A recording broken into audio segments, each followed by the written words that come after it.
kita bertemu lagi di pelajaran informatika. Terlebih dulu kita buka dengan doa. Kita pimpin berdoa dimulai.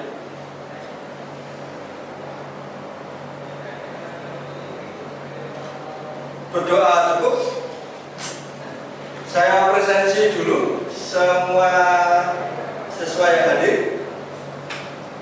Nomor 1 Asmi, Spring, Eci, hadir. Kemudian Sela, hadir. Nadia, Nadia. Dini, oke. Ainun, Binda, hadir ya. Elsa, hadir. Septi, Irma, Dea, Pardi, Wanto, kemudian Budi, Gunawan, Helmi, Isti, Cantika, Tria, Brian, hadir. Masa, semuanya hadir. Baik, pada kesempatan siang kali ini materi Bapak adalah berpikir komputasi. Ada yang tahu bagaimana berpikir komputasi itu? Berpikir secara berurutan. Satu lagi ya. Berpikir komputasi. Berpikir komputasi. 1. Berurutan. Ada yang lain lagi bisa diungkapkan? Kritis. Kritis. Ada lagi? Cepat. Kemudian ada satu lagi. Berpikir secara logis, Pak. Logis.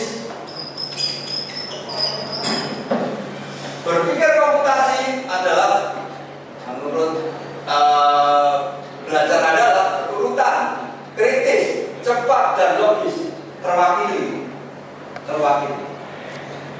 Sebenarnya berpikir komputasi itu bisa diartikan berpikir secara urut, terstruktur, berurutan, juga logis dan bisa diterjemahkan dalam bentuk program komputer. Jadi nantinya berpikir komputasi itu seperti halnya berpikir seperti seorang ilmuwan. Anda bisa mengungkapkan bahwa contoh kasus berpikir komputasi atau contoh berpikir komputasi yang lain.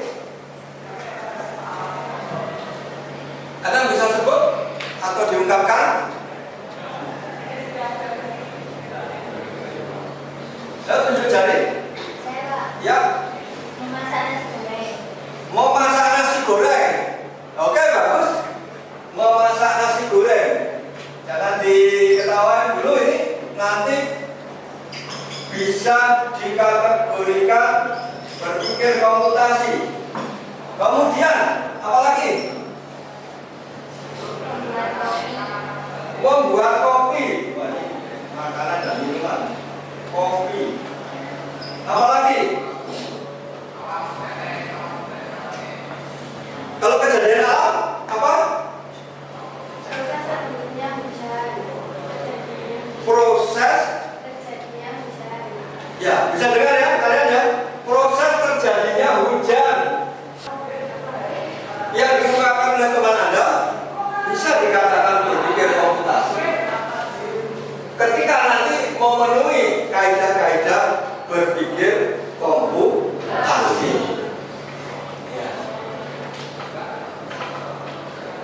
urutannya jelas. Mau bikin nasi goreng, ini pasti ada urutan penyiapan bumbu, penyiapan peralatan, dan seterusnya. Kemudian urutan menyiapkan segala sesuatunya, baik makanan maupun minuman, itu nanti akan berpengaruh terhadap hasil saat penyajian. Terjadinya hujan, nah ini proses step by step, ada proses. Kalau Anda ingat pelajaran fisika, ya kan? Penguapan, kemudian apa lagi? Pengembunan, kemudian terjadinya titik-titik air menjadi berat dan prosesnya hujan. Itu kalau diurai maka akan jadi proses komputasi juga. Begitu ya? Selanjutnya dengan berpikir komputasi ini bisa menyelesaikan permasalahan dari yang sederhana kepada yang lebih kompleks. Kalau saya bertanya pada Anda, rencana studi tur seorang siswa atau sebuah sekolah ini apakah bisa dikatakan berpikir komputasi?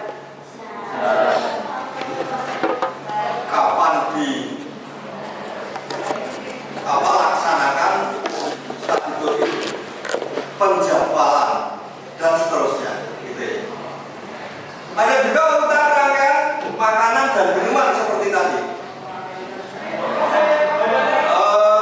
Masih urutan suatu pekerjaan, misalkan membuat nasi goreng. Ini kalau ada di Jogja, itu ada nasi goreng yang penggorengannya itu sudah menggunakan robotik dengan mekanik, gitu ya. Sehingga apa? Akan mempermudah proses penyajian lebih cepat dan tentunya gerai atau warung tersebut lebih ramai. Ada yang pernah mencoba? Silakan dicoba. Itu di daerah Yogyakarta sudah mulai ada. Nah, proses merancang kemudian mengimplementasi ke hal yang lebih baik, kemudian menguji, ini adalah sebuah proses komputasi. Nah, pada kesempatan siang kali ini Bapak akan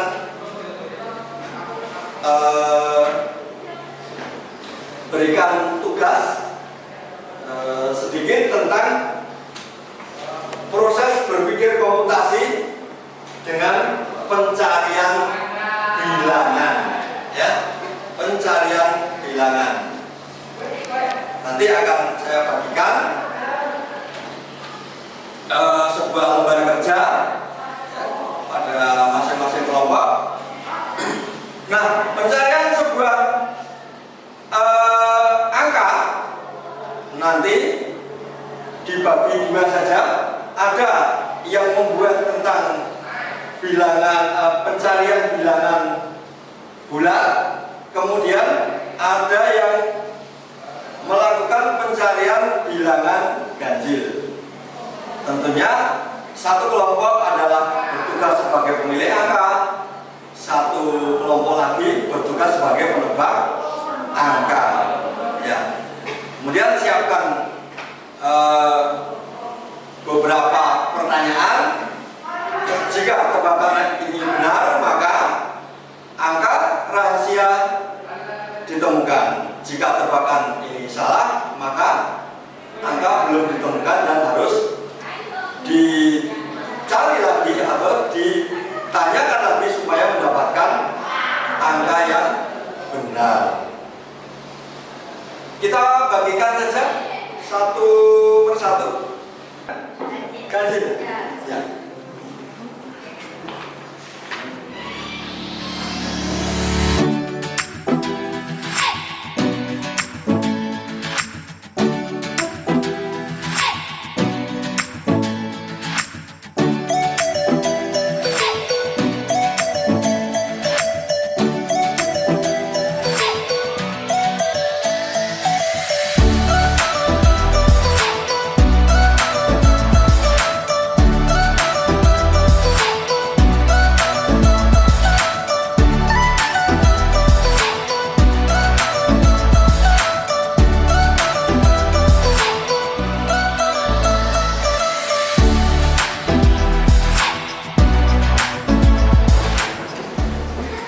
Satu di depan kelas, silakan maju. Saya, Pak. Ya. Terus menebak angkanya mau dari beda kelompok atau dari satu kelompok? Saya Beda kelompok. Oke, silakan.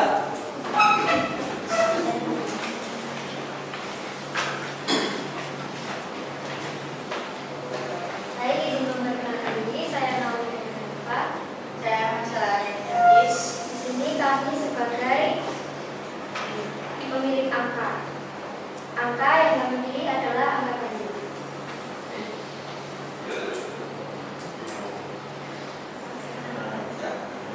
izin memperkenalkan diri, nama saya juga Budi.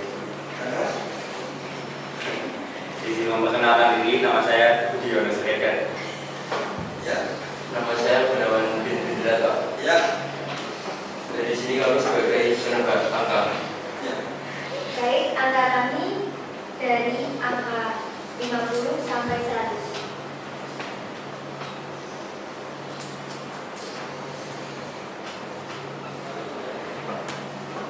Dua 70.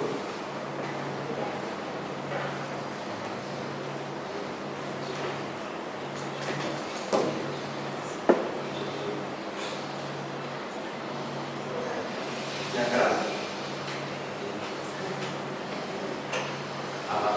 Ya, sekitar 90. Ya, 99. benar. Sebentar.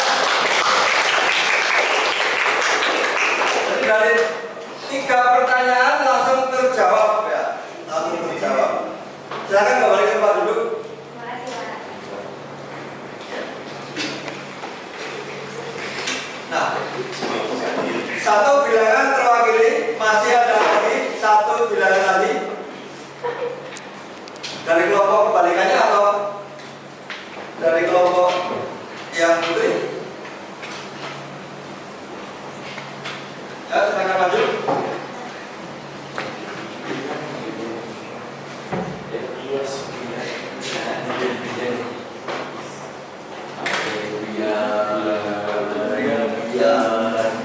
Ini sebagai pemilik angka. Nanti diungkapkan yang keras supaya teman-teman satu kelas tahu ya. Satu lagi penebak angka dari kelompok putri. Ya.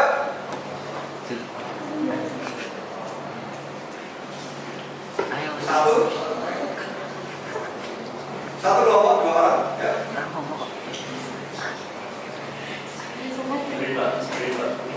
Sprint. Ya. Oh iya, sprint dan sampingnya silakan maju. Sebagai penebak angka. Dan memperkenalkan antara kelompok yang keras. Jadi sebelumnya izin memperkenalkan diri. Saya Rizky Indiati. Saya izin bisa putri. Dan kami di sini sebagai peserta angka. Ya.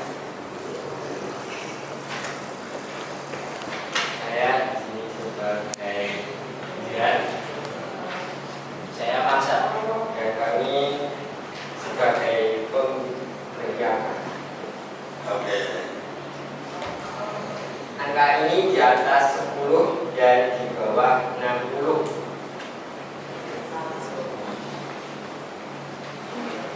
Ganjil.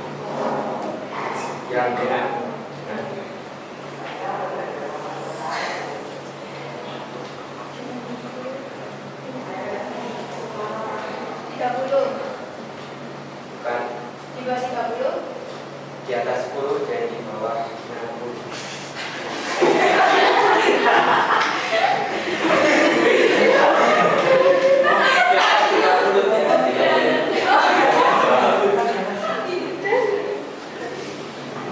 Di atas 30. 36. Di atas 36.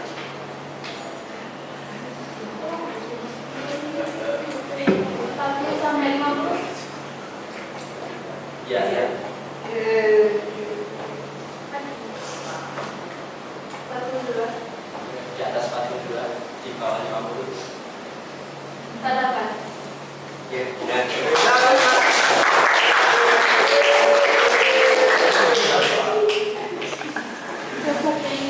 Ya, silakan untuk kembali ke tempat duduk. Ya, terima kasih. Baik, itu tadi dua kelompok maju ke depan sebagai pengganti mesin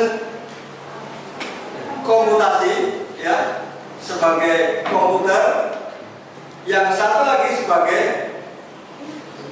penebak atau pengguna komputer. Nah, ini kalau kita evaluasi bahwa jika permainan ini dibatasi oleh waktu, maka harus diperhitungkan durasinya, sehingga nanti akan habis pada waktu yang ditentukan. Dengan demikian, kalau waktunya habis, harus mengulang dari awal lagi. Untuk evaluasi selanjutnya, itu nomor 3, itu ada diagram alir dari proses permainan tadi. Ya, tolong dibuat diagram alir atau flowchart, ya, flowchart, sehingga urutannya jelas. Langkah pertama, langkah kedua, langkah ketiga, perulangan dan seterusnya. Nah, refleksi dari permainan pencarian tadi itu apa yang diperoleh dari permainan menebak angka tadi? Bisa diungkapkan? Ya,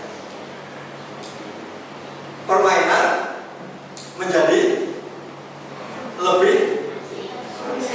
lebih variasi atau lebih seru, ya. Maka mana yang harus diubah, mana yang harus dibuat variasi? Ya, serangkaian di situ nanti ada pertanyaan. Pertanyaan harus dibuat variasi sehingga hasilnya adalah membuat hidup suatu permainan. Bisa dimengerti? Terima kasih. Baik, untuk pertemuan pada siang kali ini kita cukupkan sekian dulu. Akan kita lanjutkan pada pertemuan yang akan datang. Pada pertemuan kali ini kita tutup dengan doa.